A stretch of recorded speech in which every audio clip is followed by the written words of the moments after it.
Hello everyone. आज की कहानी है गौतम बुद्ध का जन्म।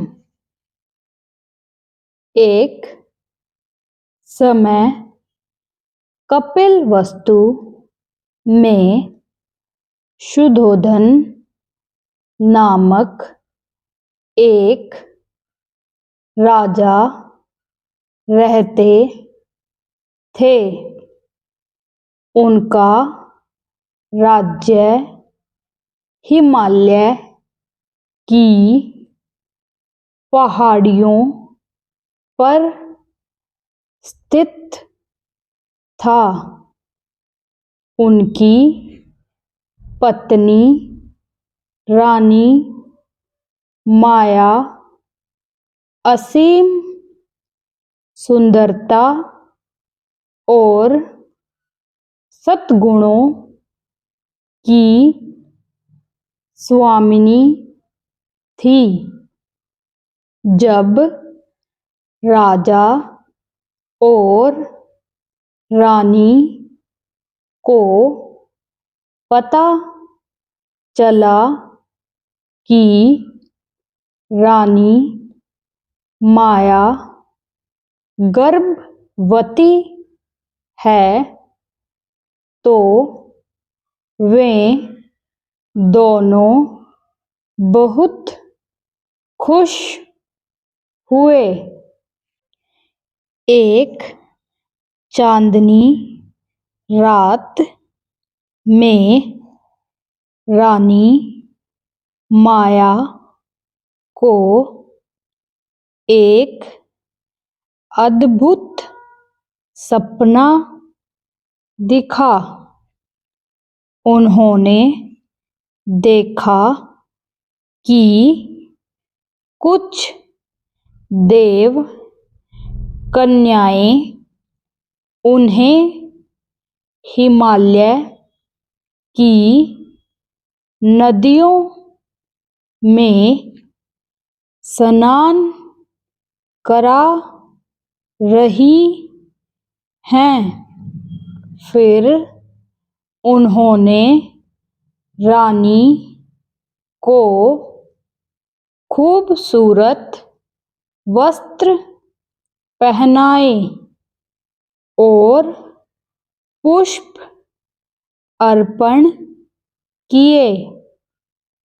तभी चंद्रमा के समान एक श्वेत और उज्ज्वल हाथी सफेद कमल लेकर रानी के पास आया।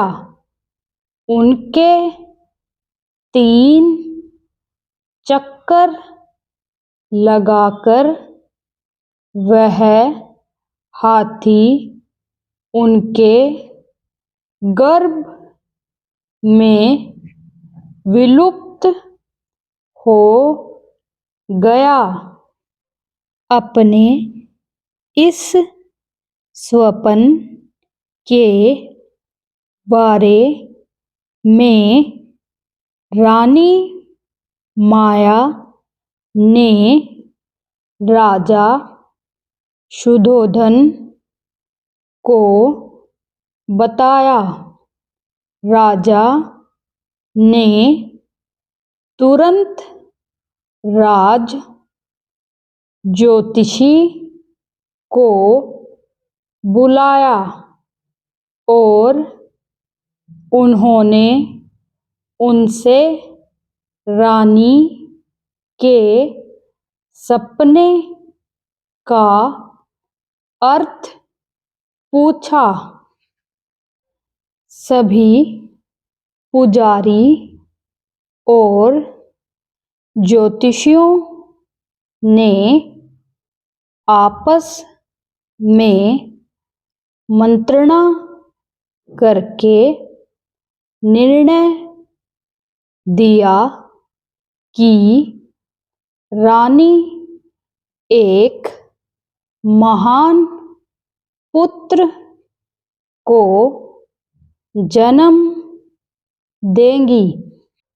जैसे जैसे बच्चे के जन्म का समय नजदीक आया, हर तरफ फूल खिलने लगे और हवा में उनकी सुगंध घुल गई।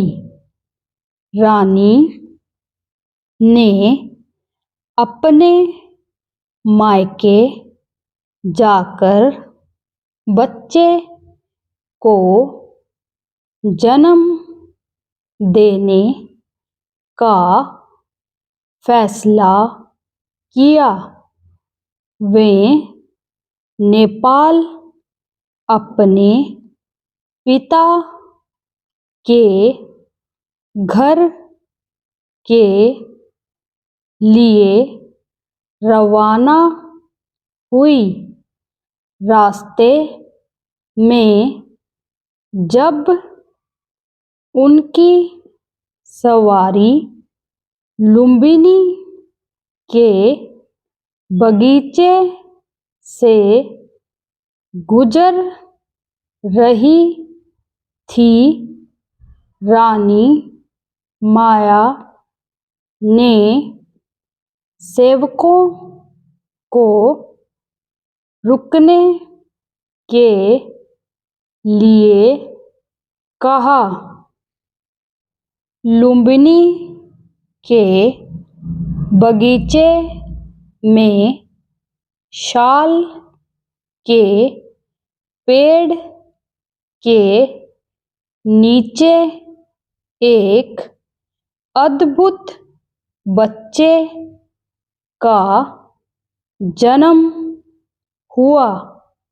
रानी माया के उस पुत्र का चेहरा चांद के समान दमक रहा था। सारा नजारा जादुई प्रतीत हो रहा था। रानी कपिलवस्तु वापस आ गई।